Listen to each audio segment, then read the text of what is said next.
Hello guys, in this video I am going to show you how to search for nearby restaurants on the Maps.me application.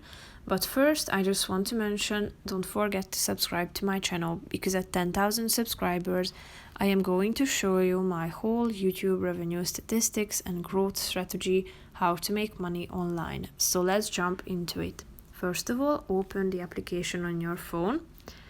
And then you should tap on the search icon down below, which is the first option.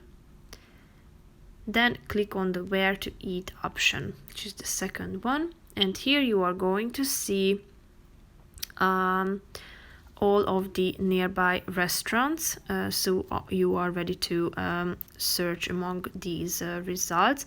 They are organized according to popularity, but you can also sort them by near, so the nearest place to you will appear at the first place.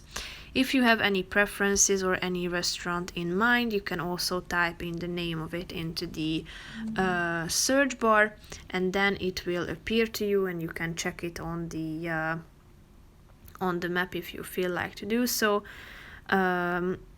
This particular restaurant doesn't have any reviews, as you can see, but you will also find these here down below, and you can also plan your route to that particular place if you feel like to do so by selecting the means of transportation that you want to use. So that's pretty much it for this video. I hope you found it helpful. If you did, consider subscribing and see you in the next video. Bye bye.